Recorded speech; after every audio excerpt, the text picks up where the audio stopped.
They threw her out like trash. On her sister's wedding day, 60 hours without sleep, hands bleeding into buttercream, a 5-tier masterpiece that would make grown men weep. And when the applause came, her sister took the bow. When the guests raised their glasses, her father handed Lena an eviction notice in front of everyone, like she was dirt under his shoe. But here's the thing about invisible daughters. When they finally break, they don't just walk away. They burn the whole damn house down. Stick around, you're going to want to see how this ends. Drop a comment with your city. Let's see how far Lena's story travels. And hit that like button. Trust me, you won't regret it. The kitchen smelled like vanilla and exhaustion. Lena's hands moved on autopilot, piping delicate roses onto the 5th tier of the wedding cake.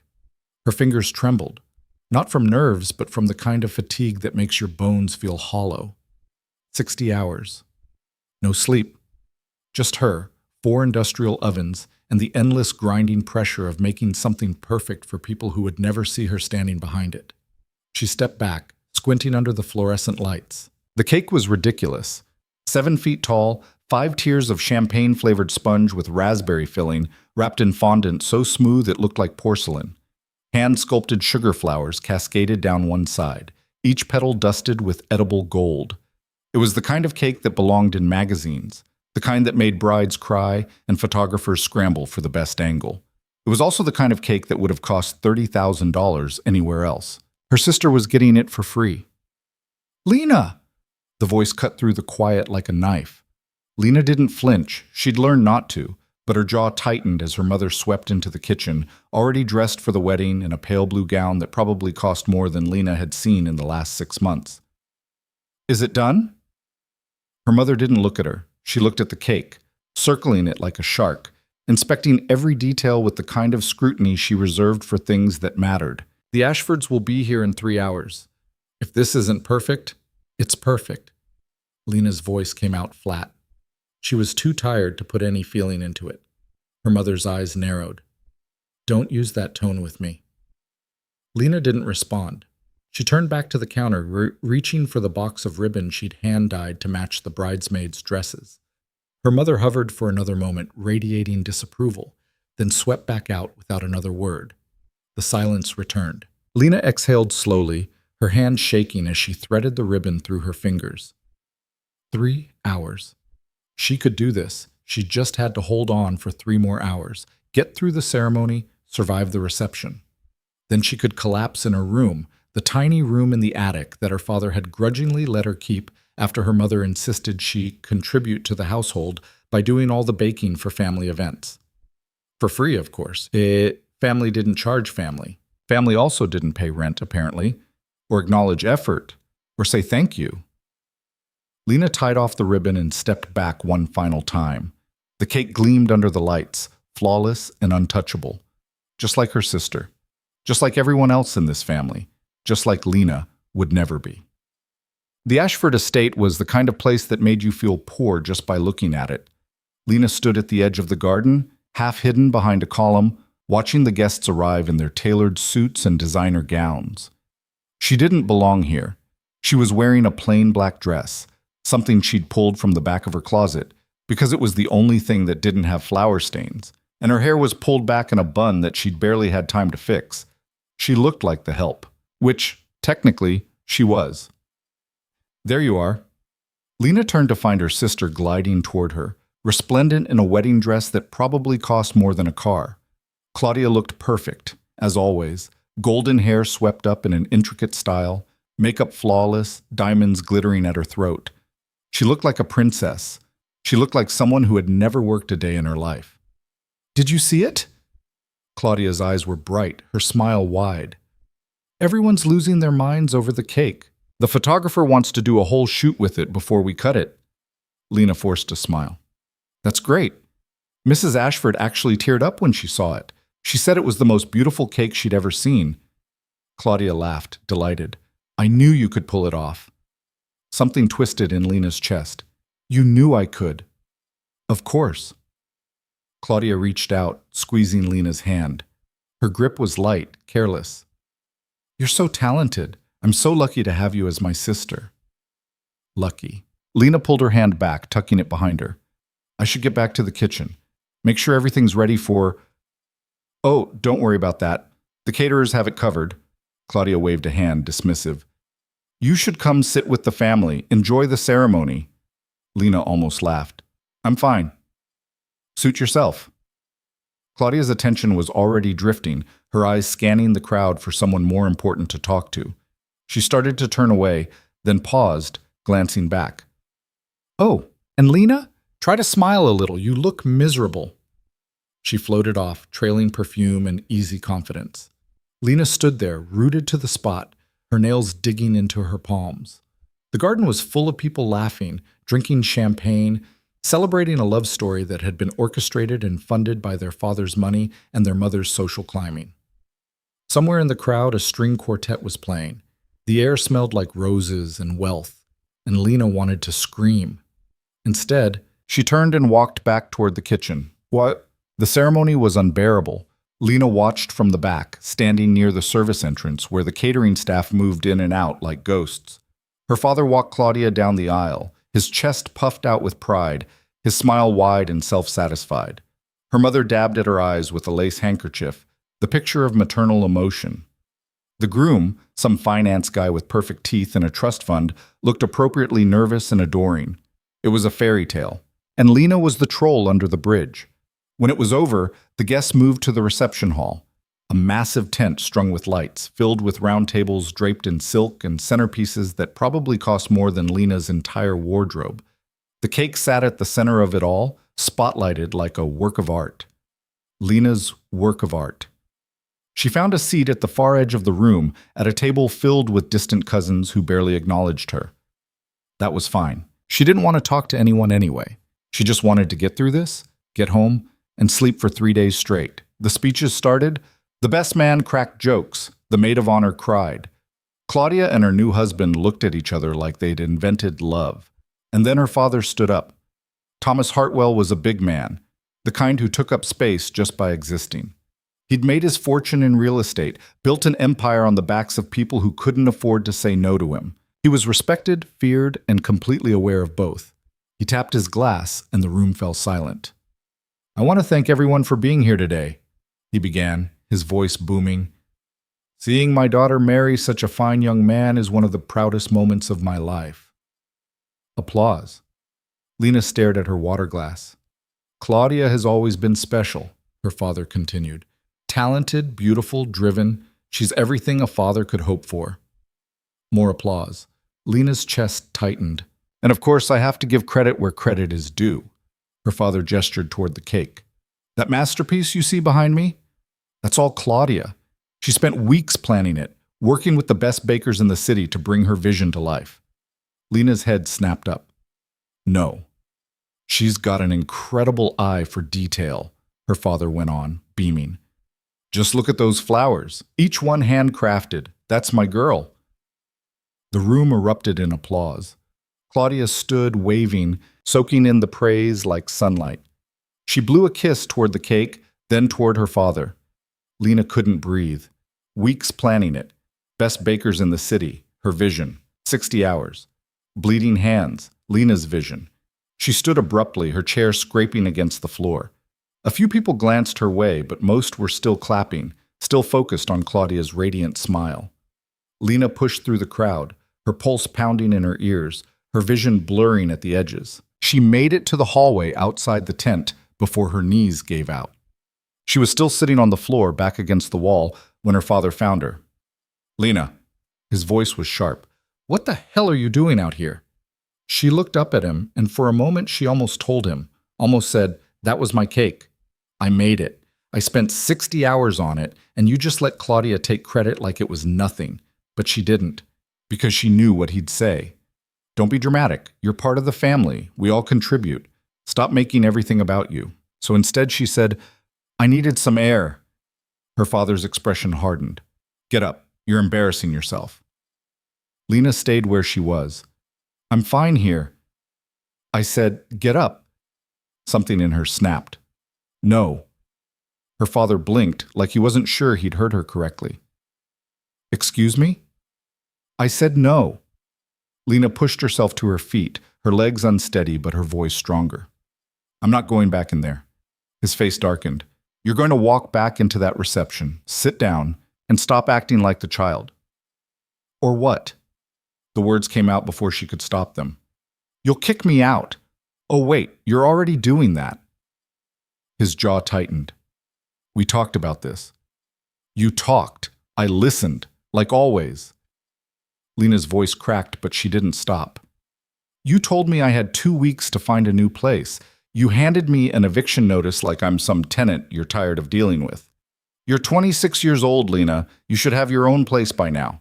I've been working for you for free for the last 3 years. The words exploded out of her. Every family event, every dinner party, every wedding. I've made every single dessert, every cake, every centerpiece. I've saved you thousands of dollars, and you've never paid me a cent. You had a roof over your head. I had a room in the attic that you gave me because Mom didn't want me underfoot. Lena was shaking now, years of buried rage clawing its way to the surface. I had a family that treats me like I'm invisible unless they need something. And now you're throwing me out because I'm not useful enough anymore. Her father's face was stone. You're being dramatic. I made that cake. Her voice dropped, cold and steady. I spent 60 hours making that cake. I didn't sleep. I didn't eat. I poured everything I had into it, and you stood up in front of everyone and gave Claudia the credit. Claudia's the bride. Claudia didn't even know what fondant was until I explained it to her. Lena's voice rose again. She picked the flavor. That's it. I did everything else. And you let her take the credit like it was nothing. Her father stared at her for a long moment. Then he reached into his jacket pocket and pulled out an envelope. Here. He held it out to her. Since you're so concerned about fairness, Lena took it, her hands numb. She opened the envelope. Inside was a check, $500. She stared at it, her brain struggling to process what she was seeing. $500 for 60 hours of work, for a cake worth $30,000. That should cover your time, her father said. Now get out of my sight. You're ruining your sister's wedding. Lena looked up at him, at this man who was supposed to be her father, who was supposed to protect her, love her, see her, and she realized he never had. You know what? She tore the check in half, then in half again. She let the pieces fall to the floor between them. Keep it. Her father's face turned red. Lena, I'm done. She stepped back, her voice shaking but her resolve solid. I'm done being invisible. I'm done being your free labor. I'm done pretending this is a family. If you walk away now, don't come back. Lena almost laughed. I won't. She turned and walked down the hallway, her heart hammering, her hands shaking. Behind her, she heard her father call her name, but she didn't stop. She pushed through the doors, past the guests still milling around the garden, past the valets and the photographers and the perfect glittering lie of it all. She made it to the street before the tears came. Lena didn't know where she was going. She walked for what felt like hours, her feet aching in the cheap heels she'd worn, her thin dress doing nothing against the evening chill. The city blurred around her, lights and noise and people who had places to be, lives that made sense. She ended up on a bench near the river, staring at the water, her phone clutched in her hand. 2 weeks.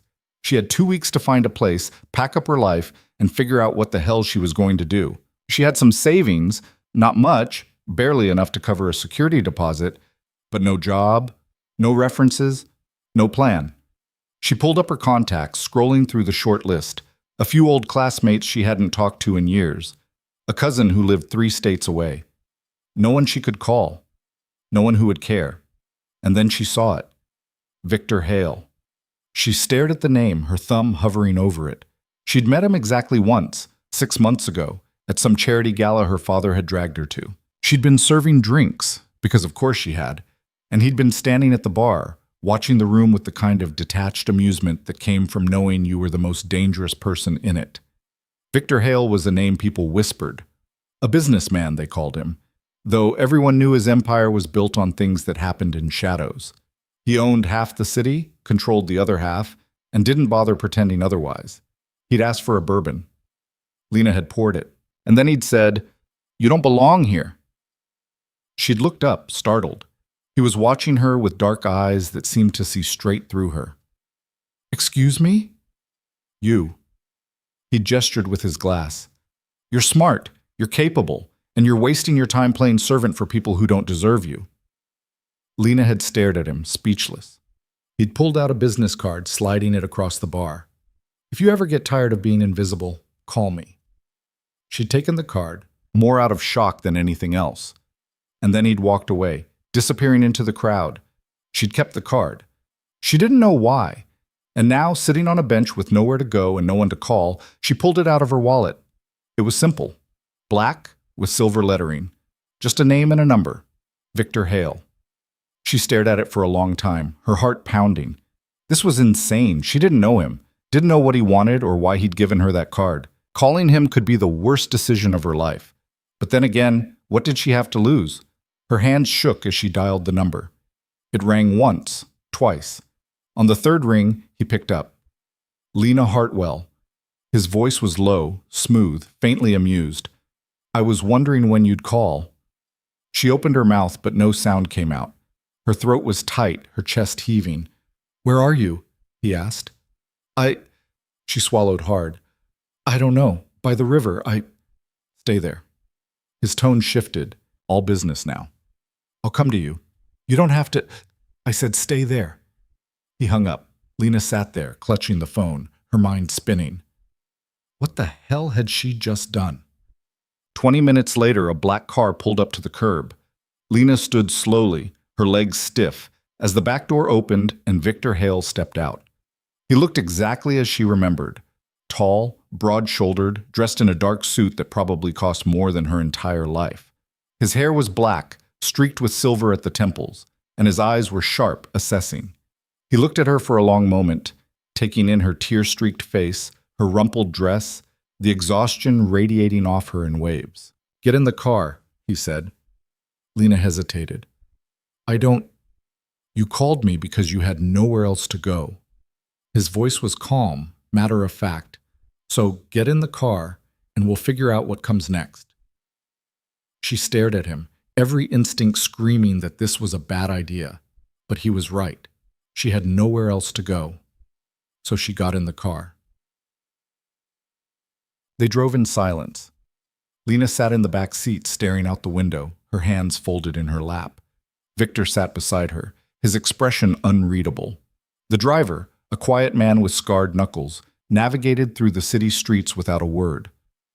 Where are we going? Lena finally asked. Somewhere safe. Victor glanced at her. You hungry? She almost laughed. I haven't eaten in 2 days. He pulled out his phone, typing something quickly. We'll fix that. They pulled up in front of a restaurant, upscale, dimly lit, the kind of place where you needed a reservation months in advance. Victor stepped out, then offered her his hand. Lena took it, her fingers cold against his. Inside, they were led to a private room in the back. The table was already set, candles flickering, wine poured. Victor dismissed the host with a nod and pulled out a chair for her. Lena sat, feeling like she'd stepped into someone else's life. Talk, Victor said, settling into his own chair. About what? Whatever you want. He leaned back, studying her. But start with why you called me. Lena exhaled slowly, and then, haltingly at first, she told him about the cake, about her father's speech, about the eviction notice and the torn check and the years of being invisible. Victor listened without interrupting. When she finished, he was quiet for a long moment. Your father's a fool, he said finally. Lena blinked. What? He had someone talented, loyal, and willing to work herself to death for him, and he threw her away. Victor's eyes were dark. That's not just cruel, it's stupid. Something in Lena's chest loosened. I don't know what to do now. What do you want to do?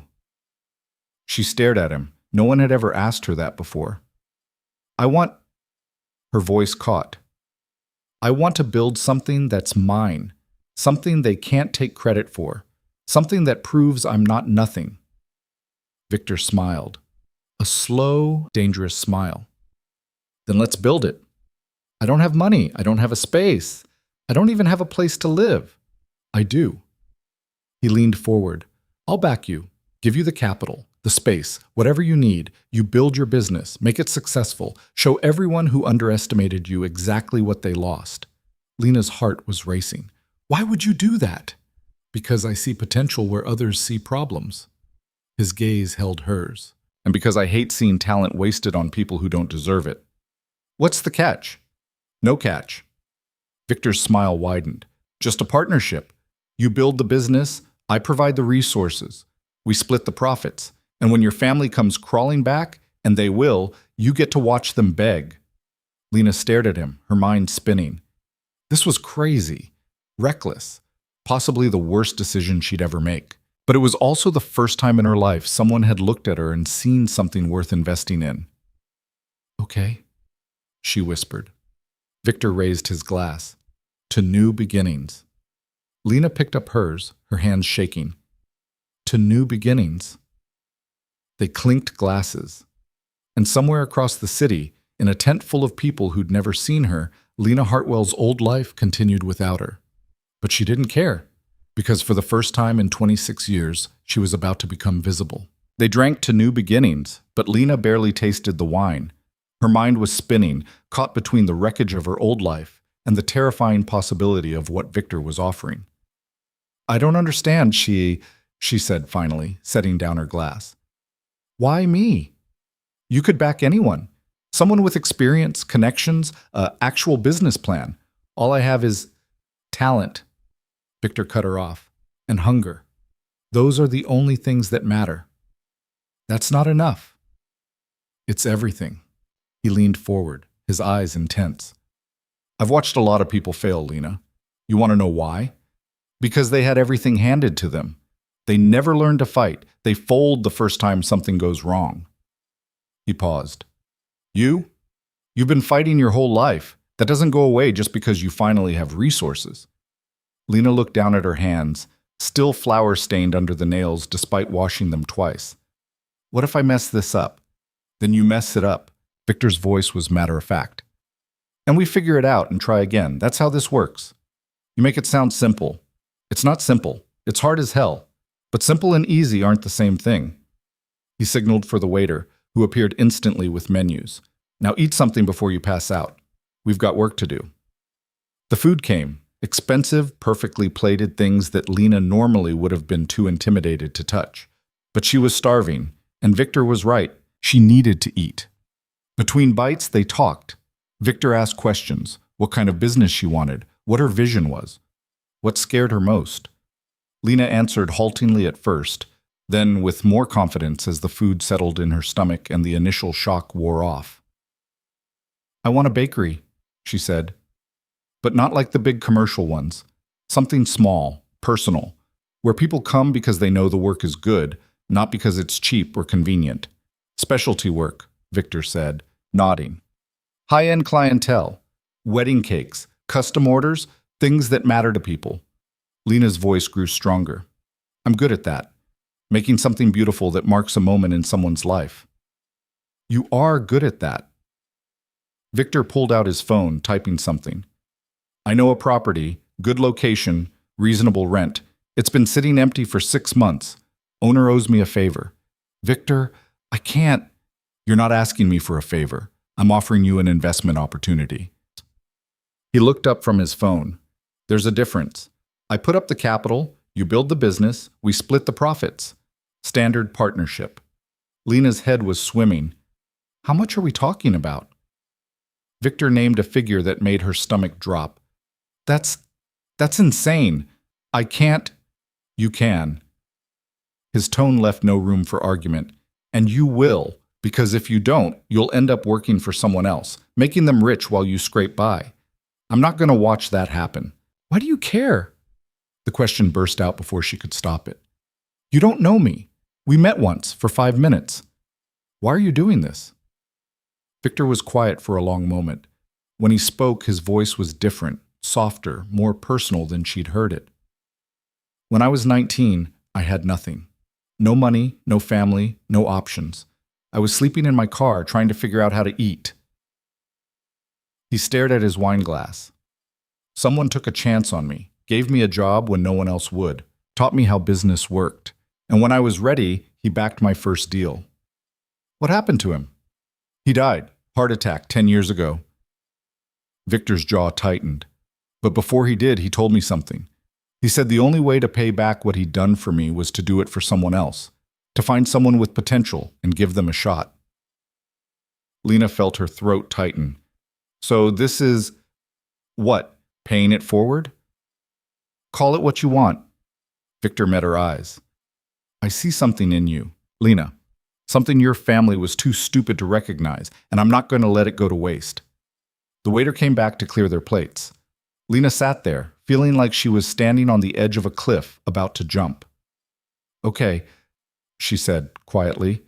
Victor raised an eyebrow. Okay? Okay, let's do this. Lena's voice was shaking, but she meant it. Let's build something. Victor's smile was slow and genuine. Good. We start tomorrow. Tomorrow. No point waiting. He pulled out a business card, scribbling an address on the back. Meet me here at 9, wear comfortable shoes. Lena took the card, staring at it like it might disappear. What about, where am I supposed to stay tonight? There's a hotel 2 blocks from here. I've already booked you a room. Victor stood, pulling out his wallet and dropping enough cash on the table to cover the meal 3 times over. Get some sleep. Tomorrow's going to be a long day. He walked her out to the street, where his car was waiting. The driver opened the door, but Victor paused before getting in. Lena. She looked up at him. You're going to be fine, he said. Better than fine. You're going to be exactly what you were always supposed to be. Before she could respond, he was in the car and gone, disappearing into the night traffic. Lena stood on the sidewalk, the card clutched in her hand, and for the first time in her life, she let herself believe it might be true. The hotel was nicer than anywhere Lena had ever stayed. The room had a real bed with clean sheets, a bathroom with hot water that didn't run out after 5 minutes, and a view of the city lights that made her chest ache. She took a shower, scrubbing away the flour and the tears and the exhaustion, then collapsed onto the bed. Her phone buzzed. Dozens of missed calls from her mother, a handful from Claudia, one from a number she didn't recognize. She ignored them all. Instead, she pulled up her photos, scrolling back through years of work. Cakes she'd made for birthdays, anniversaries, graduations. Hundreds of hours of effort, all of it uncredited, all of it given away for free because that's what family did. No more. Lena deleted the photos one by one, watching years of invisible labor disappear. It hurt, but it also felt like letting go of something that had been choking her. When she was done, she opened a new note on her phone and started writing. Business plan, budget, supply list, everything she'd need to make this work. She wrote until her eyes couldn't stay open anymore, then fell asleep with the phone still in her hand. Morning came too fast. Lena woke to sunlight streaming through the window and panic clawing at her chest. For a moment, she couldn't remember where she was, why she was here, what had happened. Then it all came flooding back. She checked the time. 8:15. She had 45 minutes. Lena threw on the same clothes from yesterday, she had nothing else, and ran a hand through her hair, trying to make it presentable. Her reflection in the mirror looked wild, uncertain. She looked like someone who'd just blown up her entire life on a gamble, which was exactly what she'd done. The address Victor had given her was in the commercial district, a 20-minute walk from the hotel. Lena arrived at 8:50, breathless and sweating despite the cool morning air. The building was small, sandwiched between a dry cleaner and a bookstore. The windows were covered with brown paper, and there was a for lease sign hanging crooked in the door. It looked terrible. A car pulled up behind her. Victor stepped out, looking annoyingly put together in dark jeans and a button-down shirt. "What do you think?" he asked, gesturing to the building. Lena stared at it. "It's a dump." "It's got good bones." Victor pulled out a key, unlocking the door. "Come on." Inside was worse than outside. The space was narrow and deep, with water-stained ceiling tiles and floors that looked like they hadn't been cleaned in a decade. There was trash in the corners, broken shelving along one wall, and a smell that suggested something had died recently. "You're joking," Lena said. "I'm not." Victor walked through the space, his shoes echoing on the concrete floor. Look past the mess. What do you see? Lena wanted to say nothing, wanted to turn around and walk out and forget this whole insane idea. But she didn't. Instead, she closed her eyes and tried to see it, really see it. When she opened them again, the space looked different. The front could be a display area, she said slowly. Glass cases along this wall. Small tables by the windows for people who want to sit and have coffee. Good, Victor nodded. What else? The back. Lena walked deeper into the building, stepping over debris. The back could be the kitchen. There's plumbing here, see? And electrical. It would need work, but it's possible. Victor was watching her with something that looked like satisfaction. The landlord's willing to do a 6-month lease with an option to renew. Rent's reasonable. And if we do the renovations ourselves, we can keep costs down. Ourselves? Lena turned to face him. You're going to help renovate? I'm going to hire people to help renovate. I'm not an idiot. Victor smiled. But yes, this is a partnership, remember? I've got a contractor who can start next week. Lena's mind was racing. How long will it take? 6 weeks? Maybe 8? Depends on what we find when we open up the walls. Victor pulled out his phone, pulling up what looked like a budget spreadsheet. I've allocated funds for equipment, renovations, initial inventory, and 3 months of operating costs. After that, you need to be breaking even or close to it. 3 months? Lena's voice cracked. That's not enough time. It's plenty of time if you're good. Victor's eyes were sharp. And you are good. You just need to start believing it. Lena looked around the filthy, broken space, trying to imagine it filled with light and the smell of fresh baking, trying to imagine herself here, building something real. I don't know if I can do this, she whispered. You can. Victor stepped closer. But you need to decide right now if you're going to try. Because if we do this, there's no half measures. You're all in or you're out. Lena thought about her father's face when he'd handed her that eviction notice, about Claudia taking credit for work that wasn't hers, about 26 years of being invisible. I'm in, she said. Victor's smile was fierce. Then let's get to work.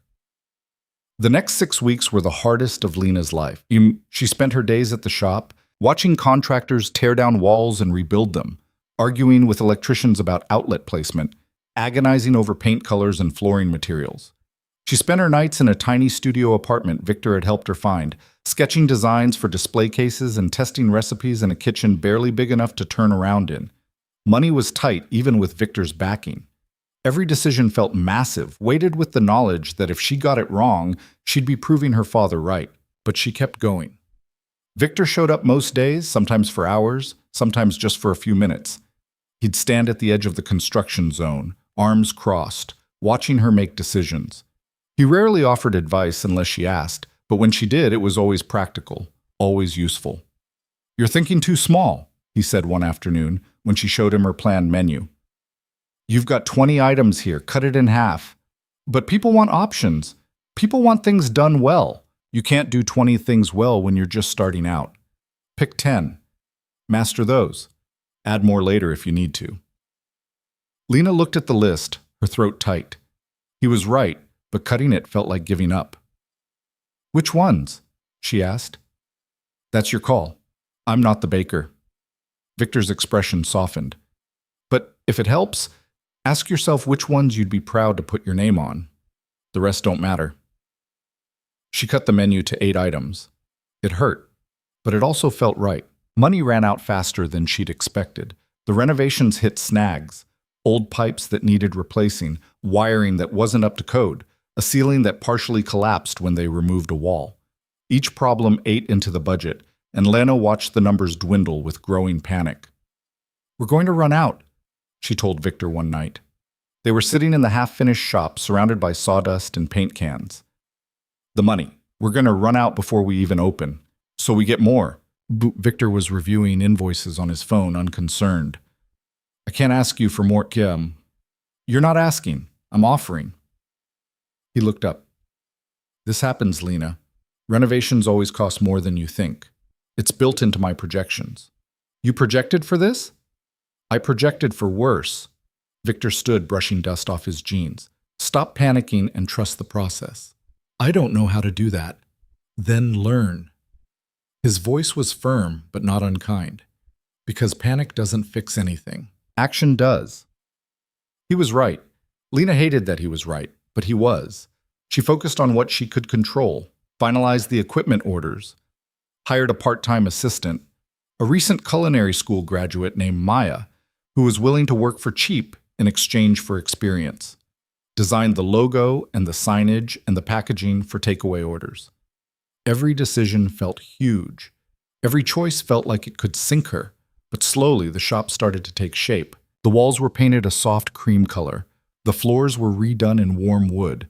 The display cases arrived, glass and chrome, exactly what Lena had envisioned. The kitchen equipment was installed piece by piece until the back room looked like a real professional workspace. And then, finally, it was done. Lena stood in the empty shop the night before the opening, looking at what she'd built. It was small, nothing like the massive bakeries in the fancy part of town. But it was hers, every inch of it. Her phone rang. Her mother. Lena answered without thinking. You need to come home, her mother said without preamble. Your father is willing to forgive you if you apologize. Lena felt something cold settle in her chest. I don't want his forgiveness. Don't be childish. You've made your point. Now come home and stop this nonsense. This isn't nonsense. Lena's voice was steady. This is my business. I'm opening tomorrow. Her mother laughed. It wasn't a kind sound. You think running a bakery is going to work? You'll be bankrupt in 6 months. Maybe. Lena looked around the shop. But it'll be my failure, not yours. You're being selfish. I'm being free. Lena's voice hardened. And I'm done with this conversation. She hung up. Her hands were shaking, but she felt lighter than she had in weeks. Victor showed up an hour later, carrying a bottle of champagne. Thought you might need this, he said, setting it on the counter. Lena looked at him. This man who'd shown up out of nowhere and changed everything. Thank you for all of this. Thank me when we're profitable. But he was smiling. They opened the champagne, drinking it straight from the bottle because Lena hadn't bought glasses yet. You ready for tomorrow? Victor asked. No. Lena laughed, the sound edged with hysteria. I'm terrified. Good. Fear keeps you sharp. Victor took another drink, then passed the bottle back to her. But for what it's worth, I think you're going to crush it. You have a lot of faith in someone you barely know. I know enough. Victor's eyes were serious. I know you spent 60 hours making a cake that someone else took credit for. I know you walked away from your entire family rather than stay invisible. I know you've worked harder in the last 6 weeks than most people work in a year. He paused. That's all I need to know. Lena felt tears prick at her eyes. What if I let you down? You won't. His certainty was absolute. But even if you did, we'd figure it out. That's what partners do. Partners. The word settled into Lena's chest, warm and solid. I'm glad you showed up that night, she said quietly. Victor's smile was soft. So am I. They finished the champagne sitting on the floor of the empty shop, talking about nothing and everything. When Lena finally stumbled back to her apartment at 2 a.m, she felt something she hadn't felt in a long time. Hope. The opening was chaos. Lena had printed flyers, posted on social media, even managed to get a small write-up in a local food blog. She'd expected maybe a dozen people to show up. There were 50. The line stretched out the door by 9 a.m., and Lena and Maya scrambled to keep up. The register kept jamming. The espresso machine broke down twice. Lena burned a batch of croissants because she was too distracted by customers asking questions. But people bought things. They bought a lot of things. By noon, half the display cases were empty. By 2, they were out of almost everything. We need to make more, Maya said, her eyes wide. We don't have time. We have to try. Maya was already pulling out ingredients. We can't turn people away. So they worked.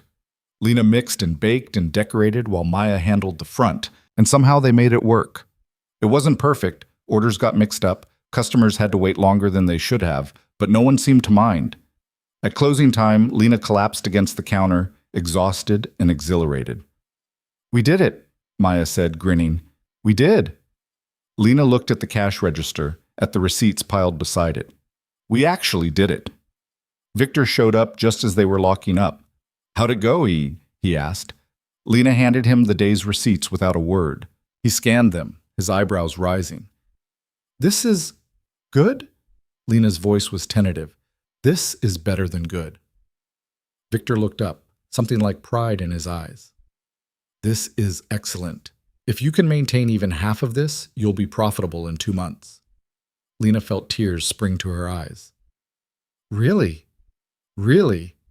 Victor pulled her into a hug, and Lena let herself collapse against him, shaking with relief and exhaustion. "Thank you," she whispered into his shirt. "You did this." His voice was firm. "Not me. You." Lena pulled back, wiping at her eyes. "We did this." Victor smiled. "Yeah, we did."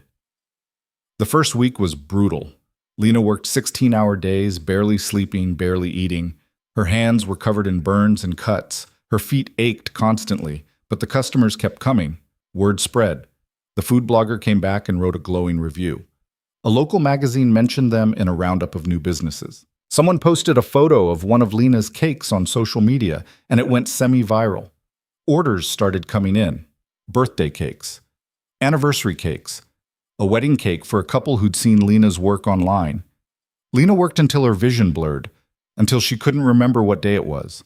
Maya helped as much as she could, but there was only so much one person could do. "You need to slow down," Victor said one night, finding her in the kitchen at midnight. "I can't. I have 3 orders due tomorrow." "Then you need to hire more help." Victor took the piping bag out of her hand. "You're going to burn out." "I'm fine." "You're not fine. You're running on fumes." His voice was gentle but firm. "Lena, this is supposed to be sustainable. You can't keep working like this. If I stop, everything falls apart. If you collapse, everything falls apart anyway." Victor guided her to a chair. "Sit. I'm serious." Lena sat, too tired to argue. "I'll hire another assistant," Victor said. "Someone with experience. You train them, delegate the work you can, and focus on the things only you can do." "That costs money." "We have money.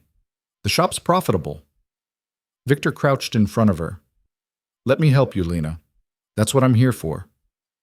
Lena looked at him, at this man who kept showing up, kept supporting her, kept believing in her even when she couldn't believe in herself. "Okay," she whispered. "Okay." He hired 2 more assistants within the week. The workload eased. Lena still worked long hours, but she could breathe again, and the business kept growing. 3 months after opening, Lena was featured in Metropolitan Living. 6 months after that, she had a waiting list for custom orders. A year in, she was turning away business because she couldn't keep up with demand. Her father called once. She didn't answer. Her mother sent a card. Lena threw it away without reading it. Claudia showed up at the shop one random Tuesday, looking lost. "Can we talk?" she asked. Lena wanted to say no, wanted to tell her to leave and never come back. But she didn't. "5 minutes," she said. They sat at one of the small tables by the window. Claudia looked thinner than Lena remembered, more fragile. "I'm sorry," Claudia said. "For everything, for the cake, for not defending you, for all of it." Lena didn't respond. "You were right to leave," Claudia continued, her voice breaking. "I wish I had the guts to do the same. You still can." Claudia shook her head. "It's not that simple for me." "It wasn't simple for me either." Lena's voice was cold, but I did it anyway. They sat in silence for a moment. "I'm proud of you," Claudia said quietly. "For what it's worth." Lena looked at her sister, this person who'd had everything Lena had ever wanted and felt nothing. No anger, no resentment, just a kind of sad distance. "Thanks," she said, "but I don't need your approval anymore." Claudia nodded, tears streaming down her face. "I know." She left after that. Lena watched her go and felt the last thread connecting her to her old life snap. She was free. That night, Victor took her to dinner, a real dinner, at a restaurant with tablecloths and wine that didn't come from a bottle with a screw cap. "What's the occasion?" Lena asked. "1 year." Victor raised his glass. "You made it." Lena clinked her glass against his. "We made it. You still giving me credit for your work?"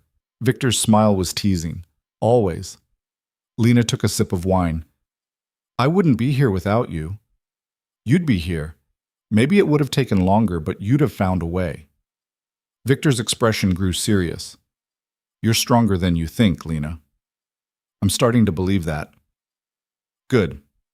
He reached across the table, taking her hand. "Because it's true." Lena looked at him, at this unexpected anchor in her life, and felt something shift in her chest. "Victor, I know," he said quietly. "Me too." They didn't define it, didn't label it, but something had changed between them, something that had been building for months. And Lena, for once in her life, wasn't afraid of it. She was ready.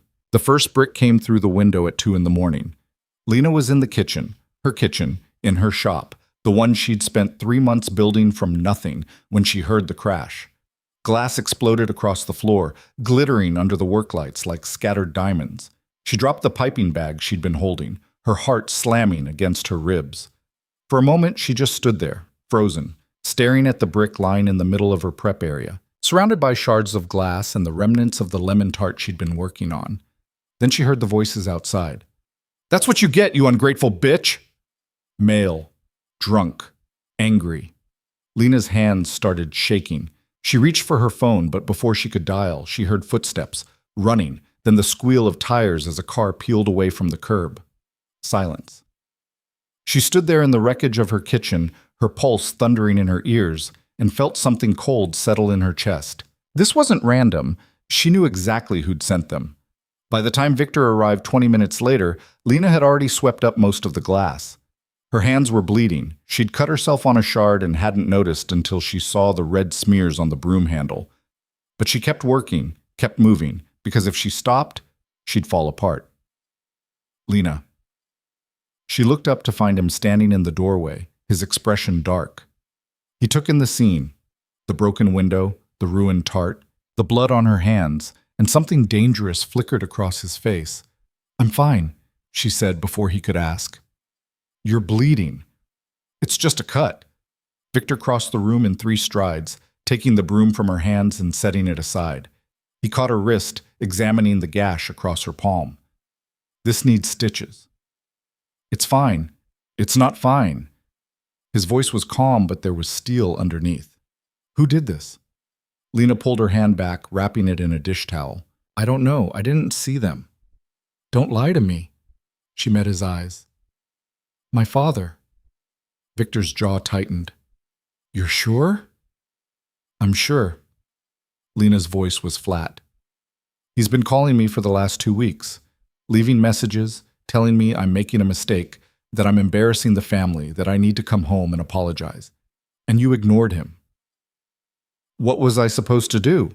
Crawl back and beg forgiveness for having the audacity to exist?" Lena's voice cracked. "He wants me gone. But he also can't stand that I'm doing this without him, so he sends his guys to remind me who I'm dealing with."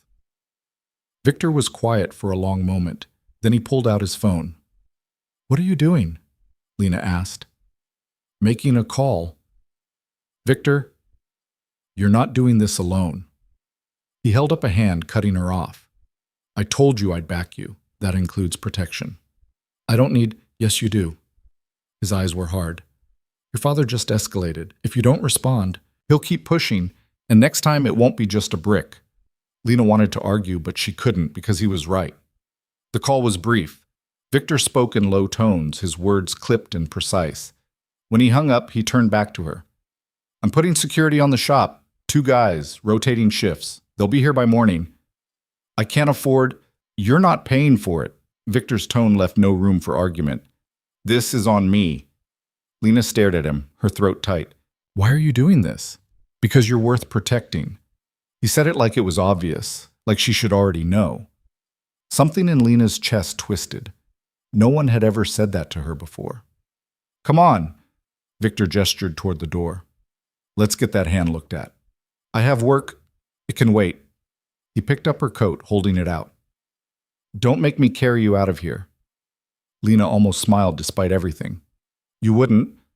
Victor raised an eyebrow. She took the coat. The emergency room was nearly empty at 3 a.m. Lena sat on a paper-covered exam table while a tired-looking doctor stitched up her palm, her mind still racing. Victor stood near the door, his phone in his hand, his expression unreadable. He'd been making calls for the last hour. To who? Lena didn't know and didn't ask. You're lucky, the doctor said, tying off the last stitch. Another inch and you would have hit a nerve. Lena looked down at her bandaged hand. Lucky. Right. Keep it dry for the next few days. Come back in a week to get the stitches out. The doctor scribbled something on a prescription pad, tearing it off and handing it to her. Antibiotics. Take them all, even if it feels better. Thanks. The doctor left. Lena sat there, staring at the white bandage wrapped around her palm, feeling the ache settle in deep. Ready? Victor asked. She nodded. They drove back to the shop in silence. The streets were empty, the city quiet. Lena leaned her head against the window, exhaustion pulling at her like a weight. You should go home, Victor said. Get some sleep. I don't have a home. The words came out before she could stop them. Victor glanced at her. You've been staying at the shop? There's a small office in the back. I've been sleeping there. Lena shrugged, trying to make it sound casual. It's not bad. There's a couch. How long? Since I opened. Victor's hands tightened on the steering wheel. 3 months. It's fine. I've got a hot plate and a bathroom. It's all I need. Lena, I'm fine. She turned to look at him. I know what you're going to say, but I don't want your pity. I don't want to owe you more than I already do. You don't owe me anything. I owe you everything. Her voice was quiet. The money, the space, the equipment, I wouldn't have any of this without you.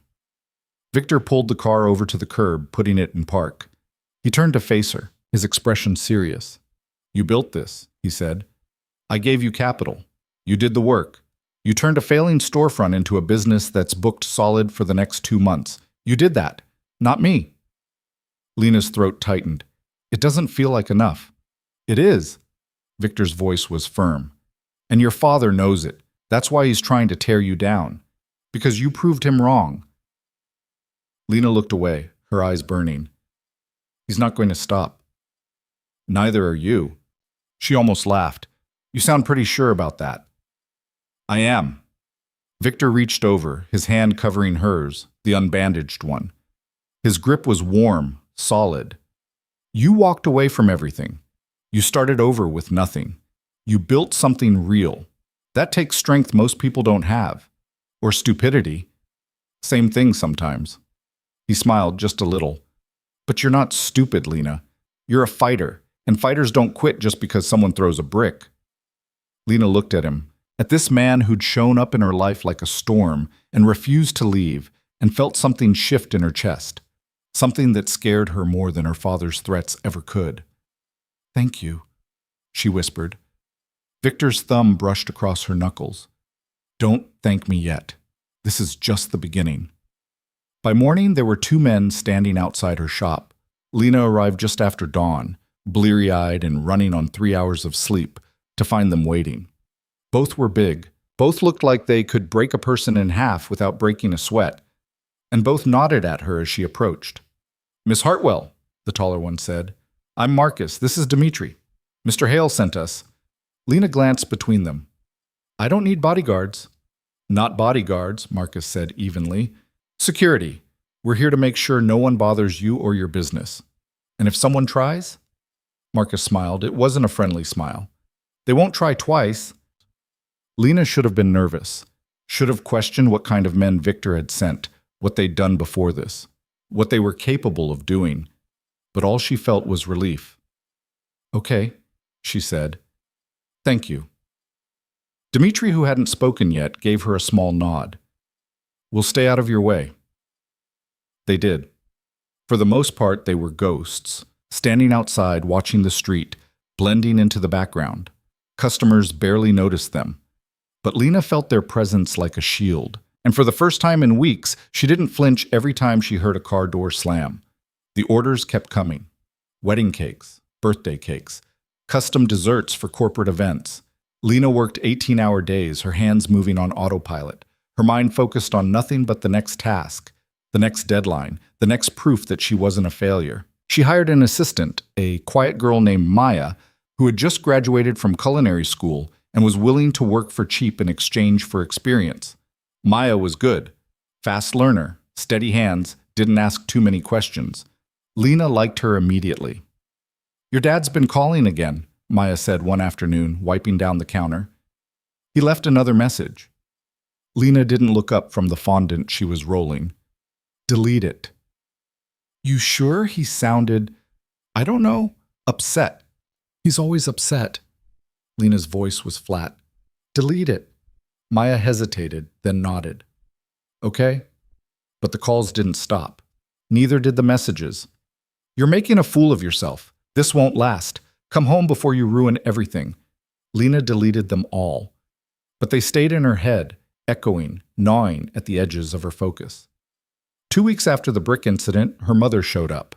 Lena was in the front of the shop, arranging a display of cupcakes, when the bell over the door chimed. She glanced up, expecting a customer, and froze. Her mother stood in the doorway, dressed in a cream-colored suit, her hair perfectly styled, her expression carefully neutral. "Lena." Lena straightened slowly, her heart sinking. "What are you doing here?" "I came to talk." Her mother's voice was calm, measured. "May I come in?"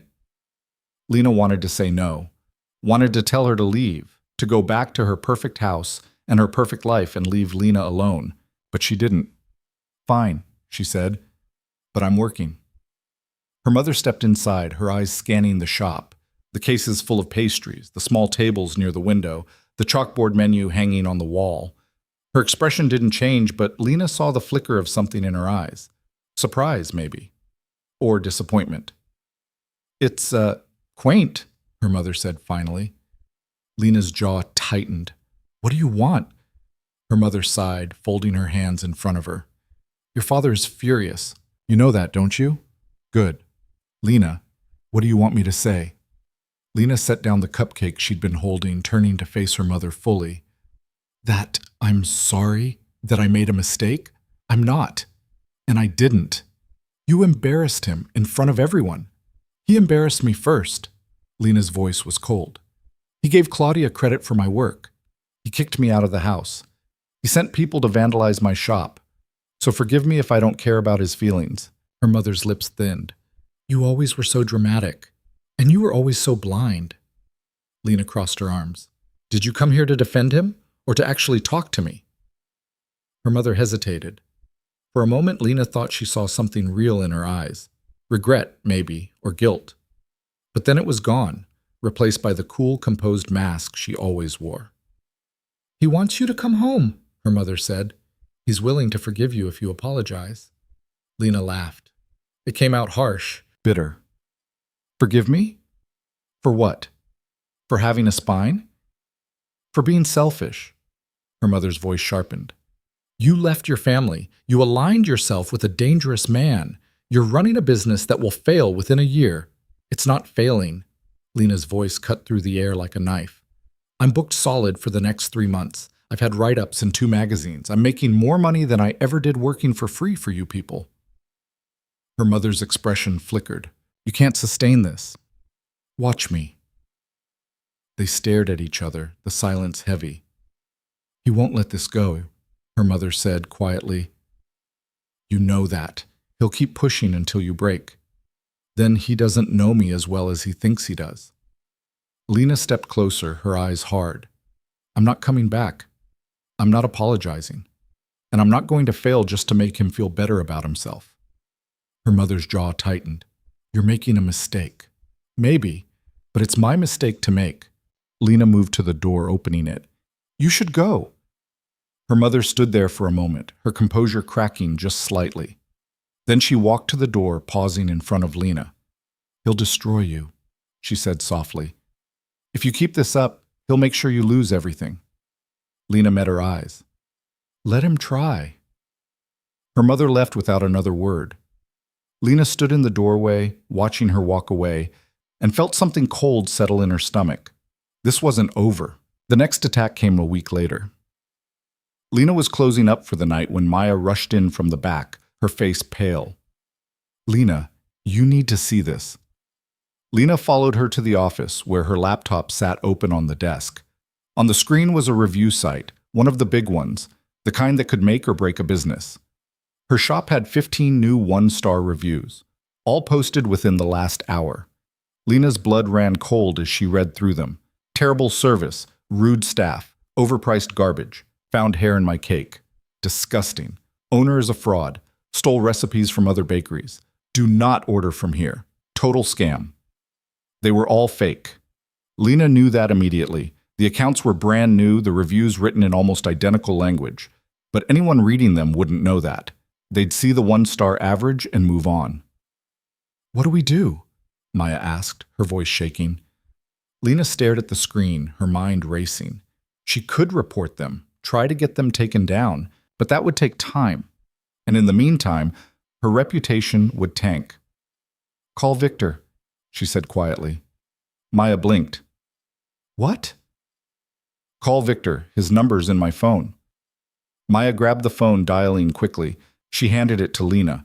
Victor picked up on the second ring. "Lena, they're sabotaging me," she said without preamble. "Fake reviews, 15 of them. All 1 star." Victor was silent for a moment. Then, "Send me the link." "What are you going to do?" "Fix it." His voice was calm, certain. "Don't worry about this. I'll handle it." "Victor, trust me." The line went dead. Lena stood there, staring at the phone, feeling helpless and furious and terrified all at once. By morning, the reviews were gone. Lena stared at the screen, refreshing the page over and over, but they didn't reappear. In their place was a notice from the site. "Several reviews have been removed for violating our terms of service." Her phone buzzed. "Victor, handled. They won't try that again." Lena typed back, "How?" "Victor, you don't want to know. She should have been worried, should have asked questions." But all she felt was gratitude. The retaliation didn't stop. A health inspector showed up unannounced, going through her kitchen with a fine-tooth comb. Lena knew it was a setup. Her father had connections everywhere, but she was ready. Her kitchen was spotless, her permits up to date, her practices by the book. The inspector left empty-handed. A supplier canceled her order at the last minute, leaving her scrambling to find ingredients for a wedding cake due in 2 days. She called in favors, drove to 3 different stores, and worked through the night to finish it. The bride cried when she saw it. Lena smiled and pretended she wasn't running on fumes. A city official showed up, claiming there were zoning violations. Victor made a phone call. The official left and never came back. Through it all, Lena kept working, kept pushing, kept building. Because the alternative was giving up, and she'd rather die than give her father the satisfaction. 3 months after the brick, Lena got a call from a magazine editor. "Miss Hartwell, I'm calling from Metropolitan Living. We're doing a feature on rising culinary talent in the city, and your name came up. Would you be interested in an interview?" Lena's heart stopped. Yes, absolutely." "Wonderful. We'll send a photographer next week, and if the article does well, we might feature you on the cover." The cover. Lena hung up and sat down hard, her hands shaking. This was it. This was the break she'd been clawing for. She called Victor immediately. "They want to interview me," she said, her voice breathless. "Metropolitan Living. They might put me on the cover." Victor's laugh was warm, genuine. "I told you, you're unstoppable. I'm terrified. You'll be perfect." His voice softened. "When's the interview?" "Next week. I'll be there." You don't have to." "I'll be there," he repeated. "This is your moment, Lena. I'm not missing it." Something in her chest warmed. "Thank you. Stop thanking me. You earned this." The interview went better than Lena could have imagined. The journalist was kind, professional, asking questions that let Lena talk about her work, her vision, her journey. The photographer spent hours capturing the shop, the cakes, Lena herself covered in flour, and smiling despite the exhaustion. Victor sat in the corner the whole time, watching, his presence a steady anchor. When it was over, the journalist shook Lena's hand. "This is going to be a great piece," she said. "You're exactly what we're looking for. Real talent, real story." Lena's throat was tight. "Thank you." The article came out 2 weeks later. Lena was on the cover. The headline read, "From Invisible to Unstoppable. How Lena Hartwell Built an Empire from Scratch." Inside was a 6-page spread, photos of the shop, close-ups of her work, an interview that painted her as a fighter, a survivor, a success story. The phone started ringing immediately. Orders poured in, requests for interviews, invitations to events. Lena hired 2 more assistants just to keep up. Her father called. She didn't answer. He called again and again. Finally, on the 5th call, she picked up. "What? We need to talk." His voice was tight, controlled. "No, we don't." "Lena, I'm your father." "You stopped being my father the day you threw me out." Her voice was cold. "What do you want?" There was a long pause. "I want to apologize." Lena almost laughed. "You're joking. I'm serious." He sounded strained, like the words were being dragged out of him. "I was wrong. About you. About your business. I underestimated you. You humiliated me. You tried to destroy me. And now you want to apologize because I'm successful?" Lena's voice rose. "Go to hell." "Lena." She hung up. Her hands were shaking, not from fear, from rage. Victor found her an hour later, sitting in the office, staring at the wall. "He called," she said without looking up. Victor didn't ask who. He just sat down beside her. "What did he say?" "That he was wrong, that he underestimated me." Lena's laugh was bitter. "He wants to apologize, now, after everything." "What did you say?" "I told him to go to hell." Victor was quiet for a moment, then, "Good." Lena looked at him, surprised. "You think so?" "I think you don't owe him forgiveness just because he's finally realized you're worth something." Victor's eyes were dark. "He doesn't get to tear you down and then act like he's doing you a favor by acknowledging you exist." Lena's chest tightened. "I thought I'd feel better, hearing him apologize, but I just feel empty. That's because it's not real." Victor reached over, taking her hand. "He's not sorry for what he did. He's sorry he was wrong. There's a difference." Lena stared at their joined hands, her throat tight. "I don't know if I can ever forgive him." "Then don't." Victor's voice was firm. "You don't owe him that. You don't owe him anything." Lena looked up at him, at this man who'd shown her more kindness in 6 months than her family had in 26 years, and felt something crack open in her chest. "Why do you care?" she whispered. "Why do you keep showing up for me?" Victor's expression softened. "Because you're worth showing up for." The words hit her like a punch. "I don't understand you," she said, her voice breaking. "You're this powerful, terrifying person, and you're sitting here holding my hand and telling me I'm worth something. Why?" Victor was quiet for a long moment. Then he said, "Because I see you." Lena's breath caught. "I've spent my whole life invisible," she whispered. "Not to me." Victor's hand tightened around hers. "Never to me." And then, before she could think, before she could second guess, Lena leaned forward and kissed him. It was messy, desperate, fueled by exhaustion and gratitude and something she couldn't name. Victor froze for half a second, then kissed her back, his hand coming up to cup her face. When they pulled apart, Lena's heart was racing. "I'm sorry," she said quickly. "I shouldn't have." "Don't apologize." Victor's voice was rough. "Unless you didn't mean it." Lena stared at him, her chest heaving. "I meant it." His smile was slow, dangerous. "Good." And for the first time in months, Lena felt something other than fear. She felt alive. The kiss changed everything and nothing all at once. Lena threw herself into work the next day, trying not to think about the way Victor's hand had felt against her face, the way his voice had dropped when he'd said her name. She had orders to fill, deadlines to meet, a business to run. There was no time for whatever this was becoming between them. Except Victor kept showing up. Not in the obvious ways. He didn't hover, didn't crowd her space, but he was there. A text in the morning asking if she'd eaten. Coffee delivered to the shop around noon, always the way she liked it. His presence at the end of long days, sitting in the office while she finished up, not saying much, just being there. "You don't have to keep doing this," Lena said one evening, wiping down the counters while Victor sat at the small desk, reviewing something on his phone. "Doing what?" "This." She gestured vaguely. "Babysitting me." Victor looked up, one eyebrow raised. "Is that what you think I'm doing? Aren't you?" He set his phone down, leaning back in the chair. "I'm spending time with someone I care about.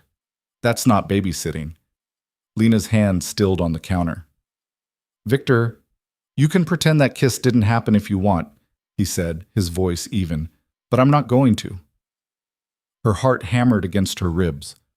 "I'm not pretending it didn't happen. I don't know what it means." "It means whatever you want it to mean."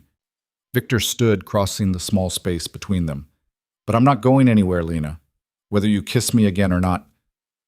She stared at him, her throat tight. "Why?" "Because you're worth staying for." He said it simply, like it was the most obvious thing in the world.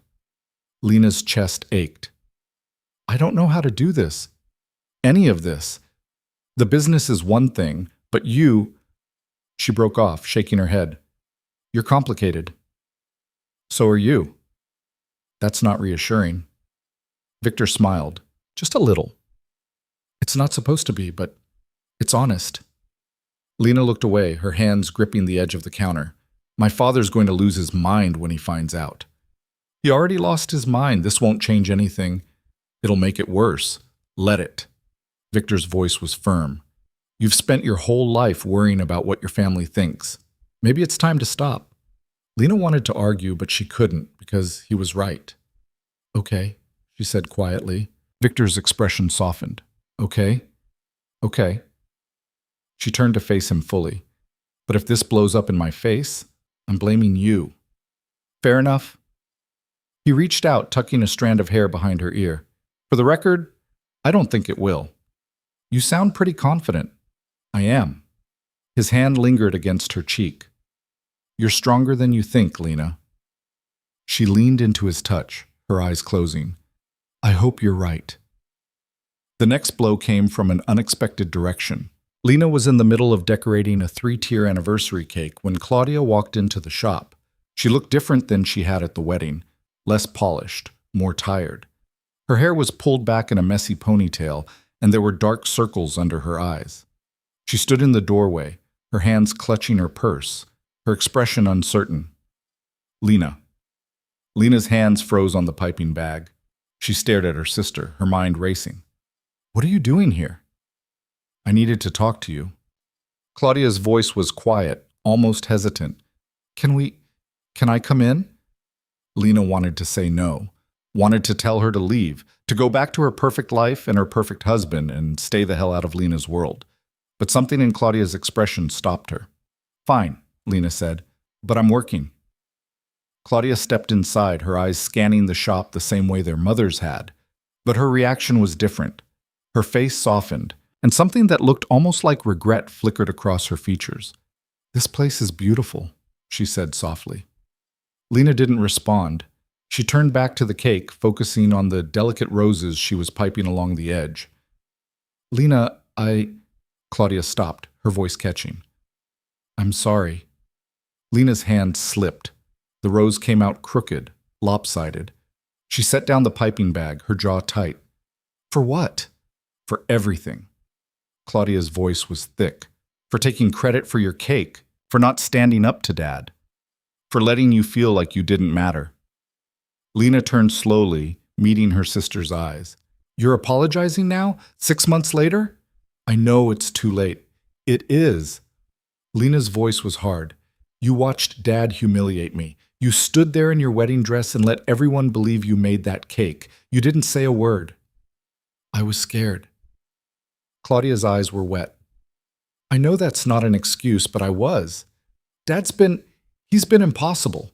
Ever since you left, he's been angry all the time. He takes it out on everyone. Mom won't talk about you. It's like you never existed. Good. Lena crossed her arms. That's exactly what I wanted. I don't believe that. Claudia took a step closer. I think you're hurt and angry, and you have every right to be. But I think you miss us. Even a little. Lena's laugh was bitter. Miss you? Miss being invisible? Miss working myself to death for people who never even said thank you? We were wrong. Claudia's voice cracked. I was wrong. I should have defended you. I should have told everyone that cake was yours. I should have told Dad to go to hell when he kicked you out. But you didn't. No. Claudia wiped at her eyes. I didn't. Because I'm a coward. Because I've spent my whole life trying to be what Dad wants, and I didn't have the guts to stand up to him. Lena stared at her sister, this person who'd always had everything handed to her, who'd never had to fight for anything, and felt something twist in her chest. Why are you really here, Claudia? Claudia's face crumpled. Because I'm miserable.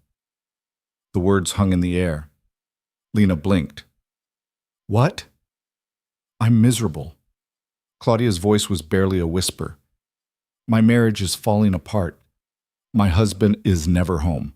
Dad controls everything I do. I can't breathe without him telling me I'm doing it wrong. And I look at you, at what you've built, at how you just walked away. And I'm so jealous I can't stand it. Lena didn't know what to say. You're free, Claudia continued, her voice breaking. You're doing what you love. You're with someone who actually sees you, and I'm stuck in this perfect life that makes me want to scream. Then leave. Lena's voice was flat. If you're that unhappy, leave. It's not that simple. Yes, it is. Lena stepped closer. You just decide you're done and you walk away. That's what I did. You're braver than me. No, I'm just more desperate. Lena's voice softened slightly. I didn't have a choice, Claudia. I had nothing to lose. You have everything. I have nothing that matters. Claudia looked up, her eyes red. And I know I don't deserve your forgiveness. I know I hurt you. But I needed you to know that I'm sorry and that I'm proud of you. Lena's throat tightened. She wanted to stay angry, to hold on to the rage that had carried her through the last 6 months. But looking at her sister, this broken, lost version of the golden child, she felt it start to crack.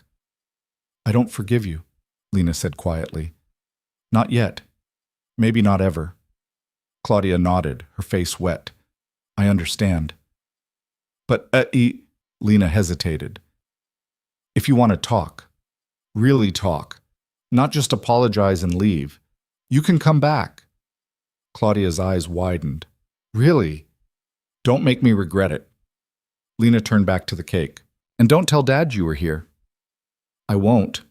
Claudia's voice was soft. Thank you, Lena. She left quietly. Lena stood there, staring at the lopsided rose, her hands shaking.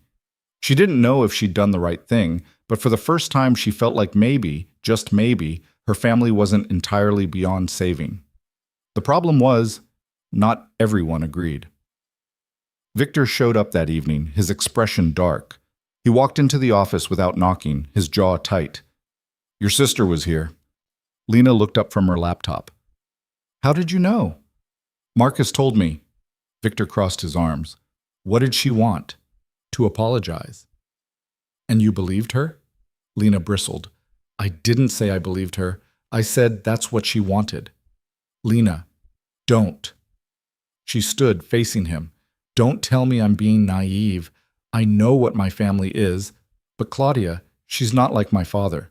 She stood by and watched him tear you apart. I know that. Lena's voice rose. I was there, remember? But she came here by herself and she looked like she was falling apart. And maybe I'm stupid for caring, but I do. Victor's expression didn't change. She's going to hurt you again. Maybe. Lena stepped closer. But that's my choice to make, not yours. They stared at each other, tension crackling in the air. I'm trying to protect you, Victor said finally, his voice low. I know. Lena's voice softened. But you can't protect me from everything. And you can't make decisions for me. Victor's jaw worked. Then he exhaled slowly, his shoulders dropping. You're right. Lena blinked. What? You're right. He ran a hand through his hair. I'm being controlling. I don't trust them. Any of them. Neither do I. Lena reached out, taking his hand. But I need to figure this out on my own terms. Okay? Victor looked down at their joined hands, then back at her face. Okay. Thank you. He pulled her closer, his arms wrapping around her. Lena leaned into him, breathing in the scent of his cologne, feeling the steady beat of his heart. I'm not good at this, Victor said quietly. Letting people make their own mistakes. Neither am I. Lena pulled back slightly, looking up at him. But we'll figure it out. His smile was small, almost sad. You have more faith in me than I deserve. Probably. She rose on her toes, kissing him softly. But you're stuck with me now. Oh. Victor's arms tightened around her. I can live with that. 2 weeks later, Lena got a call from a name she didn't recognize. Miss Hartwell, this is Gregory Brennan. I'm calling on behalf of the National Culinary Foundation. We'd like to invite you to compete in our annual competition. Lena nearly dropped the phone. I'm sorry, what? The National Culinary Foundation competition.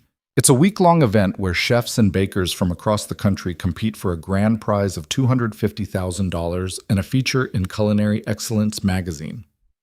Lena sat down hard. You want me to compete? We were very impressed with your profile in Metropolitan Living.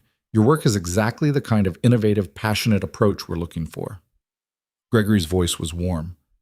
The competition is in 3 months. Are you interested? Was she interested in $250,000 and national exposure?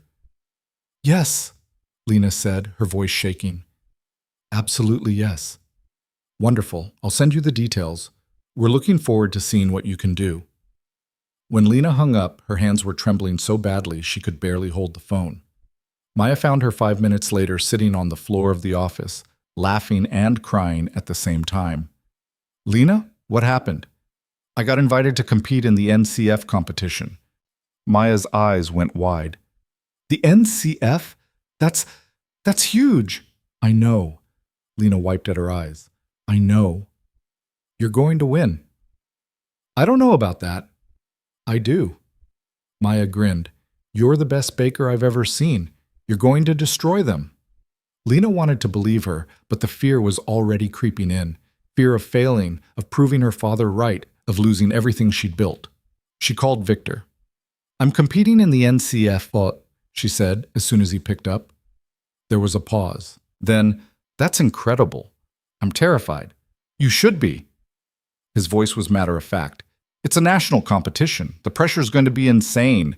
That's not helping. Victor laughed. You don't need help. You need to remember who you are. You walked away from everything and built a business from nothing. You survived your family trying to destroy you. You can handle a baking competition. Lena closed her eyes. What if I fail? Then you fail. His voice was gentle. And you get back up and try again. That's what you do. I don't want to lose. No one does. But you're not going to. Victor's certainty was absolute, because you're too stubborn to quit. Lena laughed despite herself. Is that supposed to be a compliment? It's the truth. She could hear the smile in his voice. Now stop panicking and start planning. You've got 3 months. He was right. Lena threw herself into preparation, testing recipes, perfecting techniques, pushing herself harder than she ever had. She worked 16-hour days, barely sleeping, barely eating. Her entire focus narrowed to one goal. Win. Maya helped, running errands, testing recipes, keeping the shop running while Lena obsessed over every detail. Marcus and Dimitri stood guard, silent and watchful. And Victor showed up every night, bringing food she forgot to eat, reminding her to sleep, anchoring her when the panic threatened to pull her under. You're going to burn out, he said one night, finding her in the kitchen at 2 a.m. I'm fine. You're not. He took the whisk out of her hand, setting it down. When's the last time you slept? Lena tried to remember. Yesterday? Lena, I can't stop. Her voice cracked. If I stop, I'll start thinking. And if I start thinking, I'll panic. So I keep working. Victor pulled her into his arms. She collapsed against him, her body shaking with exhaustion. You're allowed to be scared, he said quietly. I know. Her voice was muffled against his chest. But I can't afford to be. Not now. Yes, you can. He pulled back, tilting her face up. You're human, Lena. You're allowed to feel things. Feelings don't win competitions. No, but they make you real. His thumb brushed across her cheek. And real is what makes your work special. Lena's eyes burned. What if I'm not good enough? You are. His voice was fierce. And even if you don't win, you're still good enough, you hear me? She nodded, not trusting herself to speak. Come on. Victor guided her toward the door. You're going to sleep, in an actual bed, for at least 8 hours. I can't. You can. His tone left no room for argument, and you will, because if you collapse from exhaustion, you can't compete at all. He drove her to his place, a penthouse apartment that overlooked the city, all glass and steel and understated wealth. Lena was too tired to be impressed. She barely registered the massive windows, the sleek furniture, the view that probably cost more than her entire shop. Victor led her to the bedroom, pulling back the covers. Sleep, he said. Lena sat on the edge of the bed, her body heavy. Will you stay? He hesitated. Lena, please. She looked up at him. I don't want to be alone. Victor's expression softened. He kicked off his shoes and climbed into bed beside her, pulling her against him. Lena closed her eyes, feeling the warmth of his body, the steady rhythm of his breathing. For the first time in weeks, she felt safe. Thank you, she whispered. Victor's arms tightened around her. Always. The weeks blurred together. Lena practiced until her hands cramped, until she could pipe roses in her sleep, until every recipe was burned into her muscle memory. She fielded questions from journalists, posed for promotional photos, tried not to think about the fact that her father was probably watching all of it. Claudia came back to the shop twice more. They didn't talk about much, just small things, surface things. But it was something, a fragile thread connecting them, thin and uncertain, but there. And then, 2 days before Lena was supposed to leave for the competition, her father showed up. She was closing up, boxing the last of the day's orders, when she heard the door open behind her. We're closed, she said without turning around. I know. Lena's blood ran cold. She turned slowly.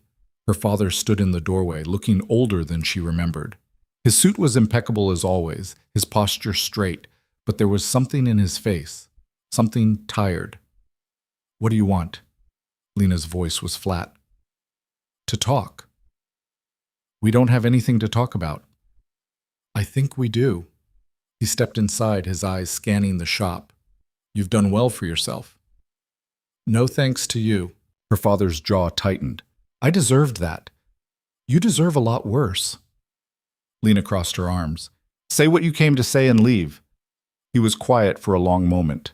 Then, I was wrong. Lena stared at him. What? I was wrong. About you. About your talent.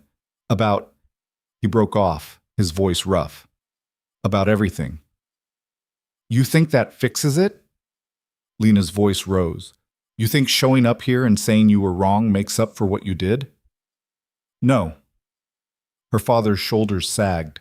I know it doesn't, but I needed you to hear it. Why now? Because I'm successful? Because I'm about to compete on a national stage? Lena stepped closer. Where were you 6 months ago when I was sleeping on a couch and wondering if I'd have enough money to buy flour? I didn't know it. You didn't care. The words came out like bullets. You threw me out. You tried to ruin me. And now you want forgiveness because it turns out I'm not worthless after all? Her father flinched. That's not... Yes, it is. Lena's hands were shaking. You only see me now because I proved you wrong. But I was always worth seeing. I was always talented. I was always enough. You just couldn't be bothered to notice. Lena, get out. Her voice was cold. Get out of my shop and don't come back. Her father stood there, his face pale. Then he nodded once, turned, and walked out. Lena stood there trembling, her chest heaving, and then she broke down. Victor found her 20 minutes later, sitting on the floor, her face buried in her hands. He didn't ask what happened. He just sat down beside her, pulling her into his arms. He came, Lena said, her voice muffled. I know. Marcus called me. He said he was wrong. Do you believe him? Lena was quiet for a long time. Then, I don't know. I don't know if it matters. Victor's hand moved in slow circles on her back. What do you want to do? I want to stop feeling like this. Her voice broke. I want to stop caring what he thinks. I want to just be free. You are free. Victor pulled back, tilting her face up. He doesn't control you anymore. He can't hurt you unless you let him. I know. Lena wiped at her eyes. I know that, but it still hurts. It's supposed to. His voice was gentle. He's your father. That doesn't just go away. Lena leaned against him, exhausted. I hate this. I know. Victor kissed the top of her head. But you're going to be okay. You know why? Why? Because you're the strongest person I know. He said it simply, like it was fact. And nothing, not your father, not this competition, nothing is going to break you. Lena closed her eyes, letting his words sink in. She wanted to believe him. And maybe, just maybe, she was starting to. The morning Lena left for the competition, the shop was quiet. She stood in the doorway at 5 a.m., her bags packed, her hands shaking slightly as she locked up. Maya had promised to handle things while she was gone. Marcus and Dmitri would stay posted. Everything was in place. But Lena couldn't shake the feeling that she was walking towards something that would either make her or destroy her.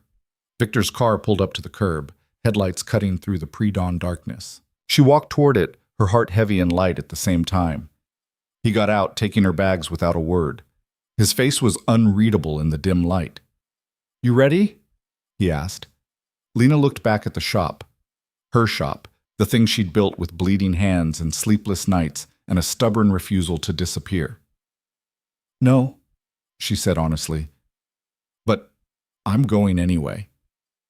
Victor's smile was small. That's all that matters. The competition was held in a massive convention center 3 states away. Lena had never seen anything like it. Hundreds of stations set up in neat rows, cameras everywhere, sponsors' banners hanging from the ceiling like battle flags. There were 50 competitors, all of them talented, all of them hungry. Lena felt like she was going to throw up. Breathe, Victor said beside her. He'd insisted on coming despite her protests. Now she was grateful he had. I don't belong here, she whispered, watching a chef with 3 Michelin stars unpack his knives like they were holy relics. Yes, you do. Victor's hand found hers. You earned this spot. Now go show them why. The first challenge was announced within an hour. Create a dessert that represents your journey as a chef. 3 hours. No restrictions. Lena's mind went blank. She stood at her station, staring at the ingredients spread before her and felt panic claw at her throat. Her journey.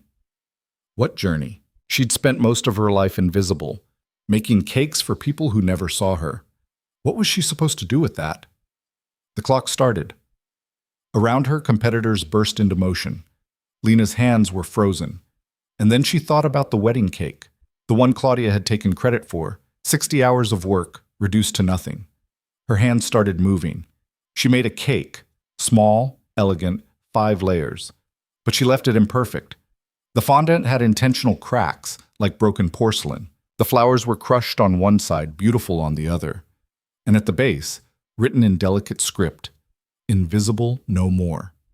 When time was called, Lena stepped back, her heart racing. The judges moved through the stations, tasting, critiquing, taking notes. When they reached Lena's, they stopped. Interesting, one of them said, a woman with sharp eyes and a sharper reputation. Tell us about this. Lena swallowed hard. It's about being broken and putting yourself back together. The cracks aren't flaws. They're proof you survived. The judge's expression didn't change. She cut into the cake, tasted it, and was silent for a long moment. "The flavor is exceptional," she said finally, "and the concept is bold. But the execution," she gestured to the crushed flowers, "this feels unfinished." Lena's stomach dropped. "It's intentional. I understand the intent, but intent doesn't always translate." The judge moved on. Lena stood there, her hands gripping the edge of the table, fighting tears. She didn't make it past the first round. The elimination was announced that evening. Lena's name was in the bottom 5. She was going home. She packed her things in a daze, barely hearing the sympathetic words from other competitors, barely registering Victor's presence beside her. "I failed," she said flatly as they walked to the car. "You didn't fail. You got eliminated. There's a difference. It feels the same." Victor stopped, turning to face her. "You stood on a national stage and told your story through your work. You put yourself out there in front of judges and cameras and competitors who've been doing this for decades. That's not failure." "I lost. You showed up." His voice was firm. "That takes more courage than winning." Lena looked at him, her eyes burning. "My father's going to hear about this. He's going to know I failed. Let him." Victor's hands cupped her face. "His opinion stopped mattering the day you walked away from him. Don't give him power over you now." "I wanted to prove him wrong." "You already did. You built a business. You got invited to this competition. You've done more in 6 months than most people do in a lifetime." Victor's thumbs brushed across her cheekbones. "This doesn't erase that." Lena closed her eyes, tears spilling over. "It hurts. I know." He pulled her against him. "But you're going to survive it, just like you survived everything else." The flight home was quiet. Lena stared out the window, watching clouds drift past, her mind replaying every mistake, every moment she should have done something different. Victor didn't try to fill the silence. He just sat beside her, his presence steady. When they landed, Lena's phone exploded with messages. Some were supportive. Maya, a few regular customers, even Claudia. Others were vicious, strangers on the internet who'd watched the broadcast and decided she deserved to be torn apart. She turned off her phone. "I don't want to go back to the shop," she said as they drove through the city. "Where do you want to go?" "I don't know. Anywhere but there." Victor changed direction without question, driving them out of the city toward the coast. They didn't talk. The highway stretched ahead of them, empty and endless. They ended up at a small beach town Lena had never been to. Victor rented a room at a quiet inn overlooking the water, and they spent the next 2 days doing nothing. Walking on the beach, eating at diners where no one knew her name, sitting in silence while the ocean crashed against the shore. On the 3rd day, Lena finally spoke. "I keep thinking about what the judge said, that my intent didn't translate." They were sitting on the sand, watching the sunset paint the sky in shades of orange and pink. "She was wrong," Victor said. "Was she?" Lena drew patterns in the sand with her finger. "Maybe I was trying too hard to make a statement instead of just making good work. Or maybe she didn't understand what you were trying to say." Victor glanced at her. "Not everyone's going to get it, Lena. That doesn't mean it wasn't worth saying." Lena was quiet for a long moment. "When I was a kid, I used to bake with my grandmother. She was the only person in my family who saw me. Really saw me. She'd let me help her in the kitchen, and she'd tell me stories about her life, and she made me feel like I mattered." Victor listened without interrupting. "She died when I was 12, and after that, I disappeared. My parents were too busy with Claudia, too focused on building the perfect family image. I learned to be invisible because it was easier than being disappointed." Lena's voice was soft. "But I never stopped baking, because when I was in the kitchen, I felt close to her again. I felt like I mattered." "You do matter," Victor said quietly. "I know that now." Lena looked at him. "But for a long time I didn't. And when I made that cake for the competition, I was trying to show people what it feels like to be invisible, to be broken. But maybe I was still too close to it. Maybe I couldn't see it clearly. Or maybe you saw it perfectly, and the judges just weren't ready for it." Victor's hand found hers. You don't have to have all the answers right now, Lena.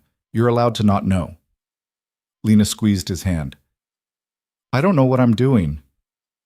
No one does. We're all just making it up as we go. She laughed despite herself. That's not comforting. It's honest. Victor smiled. And honestly, I think you're doing better than you think. They sat there as the sun dipped below the horizon, the sky darkening, stars beginning to emerge. Thank you, Lena said quietly, for not letting me fall apart alone. Victor pulled her closer. You're not alone. Not anymore.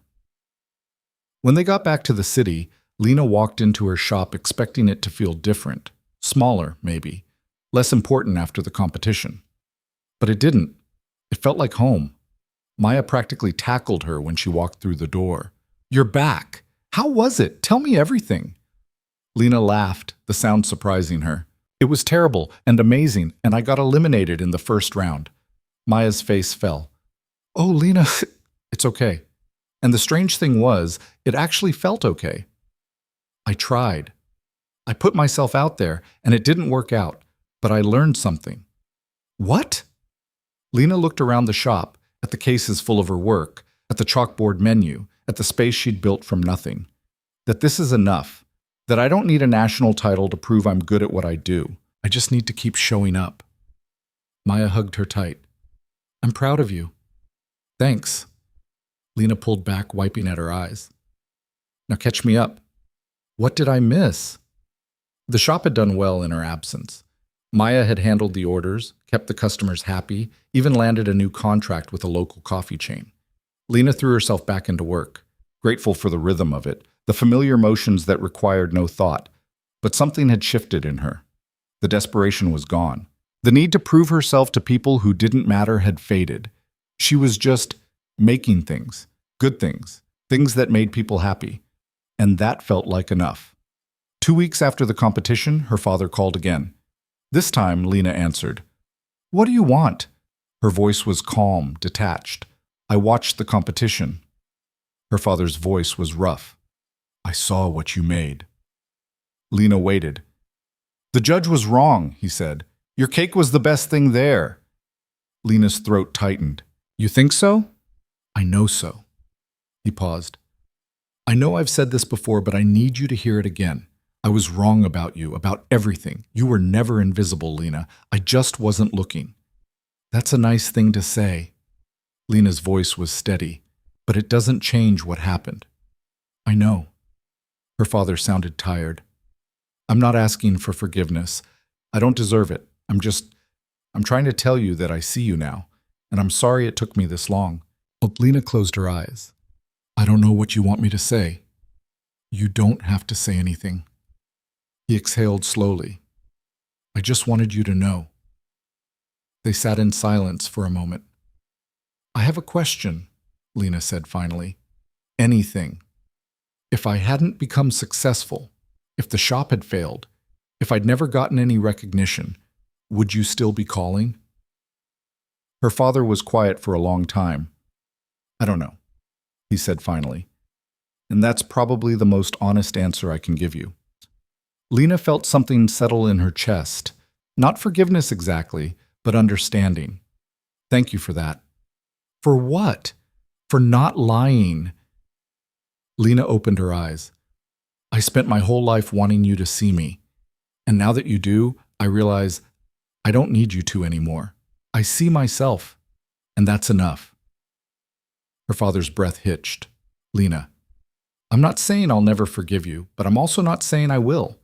What I'm saying is, I'm done waiting for your approval. I'm done letting your opinion define my worth. Her voice was calm, certain. I love what I do.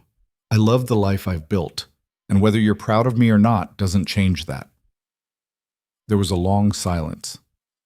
I understand, her father said quietly. And for what it's worth, I am proud of you. I believe you. Lena's voice softened. But I'm proud of me too, and that's what matters. She hung up, and for the first time in her life, she felt free. Claudia came by the shop the next day. She looked better than she had the last time Lena saw her. Less frail, more present. There was something different in her eyes. something like hope. I left him, she said without preamble. Lena looked up from the cake she was decorating. Your husband? Claudia nodded. I moved out last week. I'm staying with a friend while I figure things out. How do you feel? Terrified. Claudia laughed, but it was shaky. But also relieved, like I can finally breathe. Lena set down her piping bag. What did Dad say? He's furious. Says I'm being dramatic. Says I'm throwing away a good life. Claudia's smile was bitter. Sound familiar? Very. Lena wiped her hands on her apron. What are you going to do? I don't know yet. Claudia looked around the shop. But I thought, maybe you could teach me how to do this, how to build something that's mine. Lena studied her sister, this woman who'd had everything handed to her, who'd never had to fight for anything, who was now standing in front of her looking lost and scared and real. It's not easy, Lena said finally. I know. You're going to fail, a lot, and it's going to hurt. I know. Claudia's voice was quiet. But I want to try anyway. Lena felt something crack open in her chest. This wasn't forgiveness, not yet. But it was something. A beginning, maybe. Okay, she said. But you start at the bottom. You wash dishes, you clean floors, you earn your place here. Claudia's eyes brightened. Really? Really? Lena picked up her piping bag again. And Claudia? If you take credit for my work again, I'll throw you out myself. Claudia laughed, a real laugh, surprised and genuine. Deal. The months that followed weren't perfect. Claudia struggled. She wasn't good at taking orders, wasn't used to hard work, and she complained constantly about her aching feet and ruined manicures. But she showed up. Every day, she showed up. And slowly, grudgingly, Lena started to see glimpses of the sister she'd once known. The one who used to sneak into Lena's room at night when they were kids. The one who'd taught Lena how to braid her hair. The one who'd existed before their parents had molded her into something else. Their mother came by once. She didn't stay long, just stood in the doorway, looking at both her daughters covered in flour, and left without a word. Lena didn't chase her. The shop expanded. Lena hired 2 more assistants, bought better equipment, started taking larger orders. She was featured in 3 more magazines. A cookbook publisher reached out. She said yes. And through it all, Victor was there. Not hovering, not controlling, just there. A steady presence in the chaos. A reminder that she wasn't alone. They didn't talk about what they were to each other.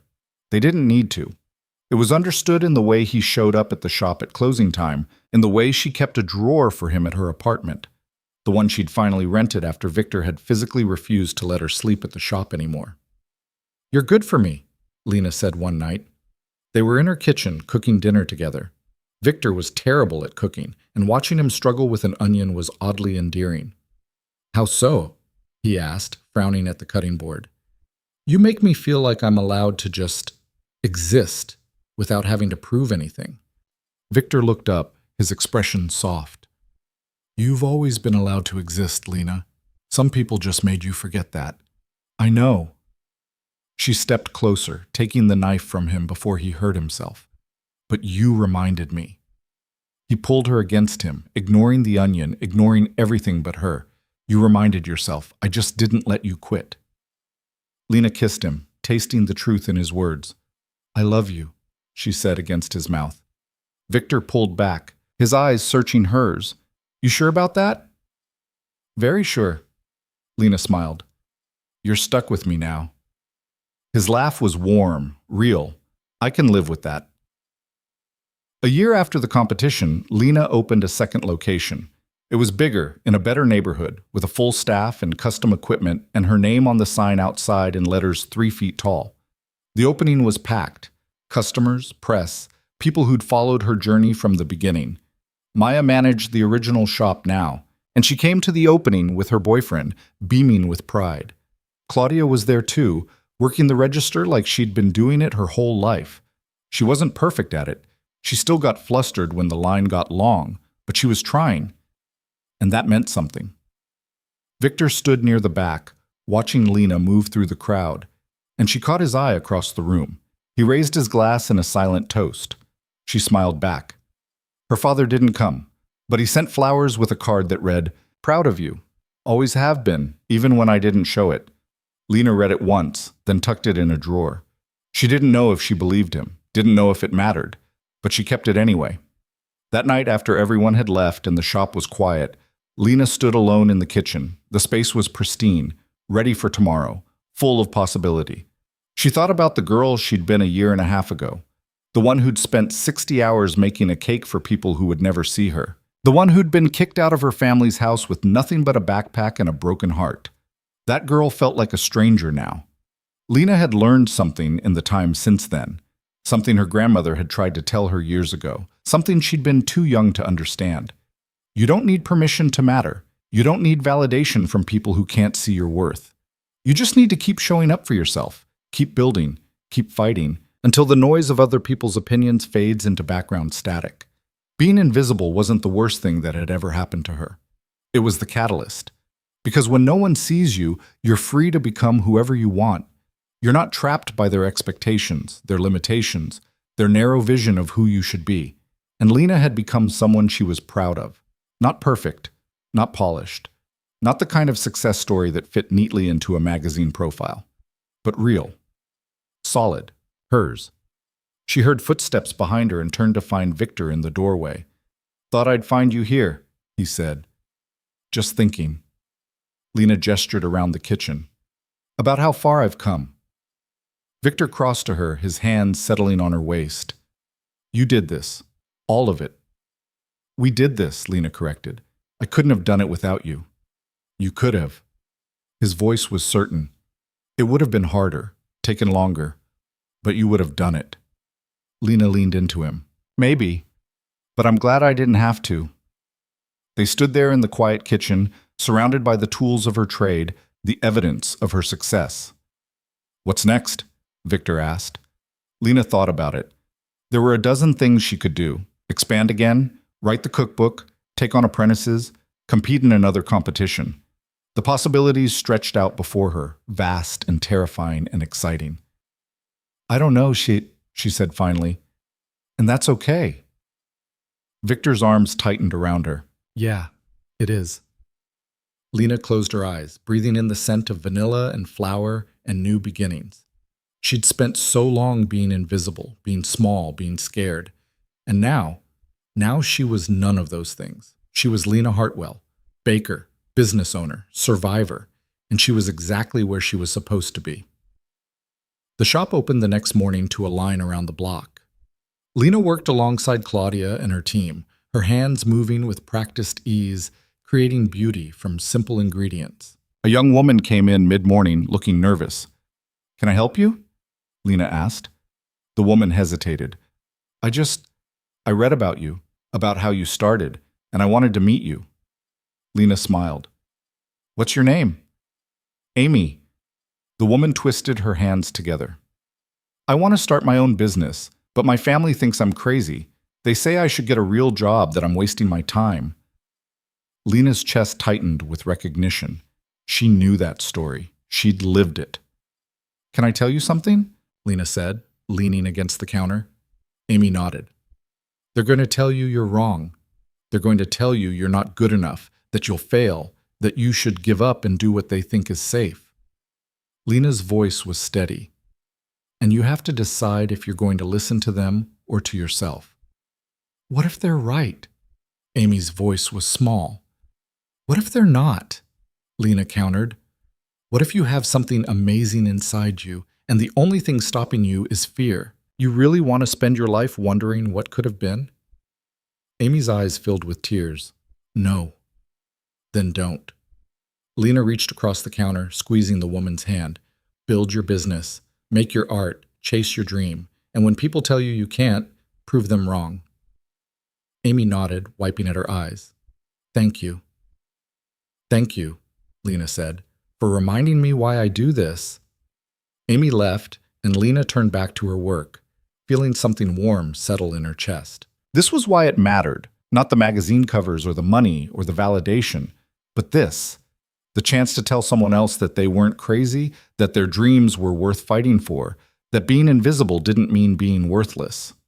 That night, Victor took her to dinner at the restaurant where they'd had their first real conversation. The same private room, the same candles, but everything else was different. "I have something for you," he said after they'd ordered. Lena raised an eyebrow. "What?" He pulled out an envelope, sliding it across the table. She opened it. Inside was a check, her portion of the profits from the business. The amount made her stomach drop. "Victor, this is yours." He leaned back. "Fair split, like we agreed. You've earned every penny." Lena stared at the check, her throat tight. "I can't believe this is real." "It's real." Victor's smile was soft. "You did it, Lena. You built something that matters." She looked up at him, this man who'd believed in her when no one else did, who'd stood beside her through every failure and every success. "I couldn't have done it without you," she said. "Yes, you could have." Victor reached across the table, taking her hand. "But I'm glad you didn't have to." Lena stood, moving around the table to sit beside him.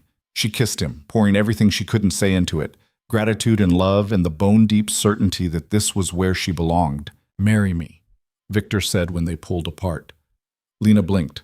"What?" "Marry me." He said it like it was simple, like it was obvious. "I know it's fast, I know we're complicated, but I don't care. I want you in my life, permanently." Lena's heart was racing. "Victor, you don't have to answer now." His hand cupped her face. "Just think about it." She didn't need to think about it. "Yes," she said. His eyes widened. "Yes?" "Yes." Lena laughed, feeling lighter than she had in years. "I'll marry you." Victor kissed her again, harder this time, and Lena felt the last piece of herself click into place. She'd spent her whole life looking for validation from people who couldn't see her worth. And now, finally, she understood. She didn't need their approval. She didn't need their acceptance. She just needed herself. And the people who chose to see her for who she really was. 6 months later, Lena stood in front of a mirror, adjusting her wedding dress. It was simple, elegant, nothing like Claudia's elaborate gown. But it was hers, chosen by her, paid for by her, worn for a marriage that was hers to build. Claudia knocked on the door, peeking in. "You ready?" Lena turned, looking at her sister. They weren't perfect. They still fought, still had moments where the old wounds opened up, but they were trying, and that was enough. "Yeah," Lena said, "I'm ready." The ceremony was small, just close friends, Maya and her boyfriend, Marcus and Dimitri standing awkwardly in suits, a handful of people who'd supported Lena through the hardest year of her life. Her father sat in the back. Lena had invited him, not because she'd forgiven him, but because she'd decided he didn't have power over her anymore. He was just a man, flawed and human and no longer capable of making her feel small. Her mother didn't come. Lena had expected that. When it was time, Lena walked down the aisle alone, no one to give her away, because she belonged to herself. Victor waited at the end, his eyes locked on hers, his expression open and real. She'd never felt more seen in her life. The vows were simple, promises to show up, to be honest, to build something together that was stronger than either of them alone. And when Victor kissed her, Lena felt the weight of her past finally lift. She wasn't invisible anymore. She was exactly who she was meant to be. The reception was held at her second shop, the space transformed with flowers and lights, and a cake Lena had made herself, a 5-tier masterpiece that she'd poured her heart into. This time, when people admired it, they knew exactly who'd made it. "Speech!" someone called out. Lena stood, her heart pounding. Victor squeezed her hand. She looked around the room at the faces watching her, people who'd supported her, believed in her, seen her when she couldn't see herself. "I'm not good at speeches," she began, her voice shaking slightly. "But I want to say something." The room quieted. "A year and a half ago, I was invisible. I worked for free for people who never saw me. I made things for a family that took credit for my effort.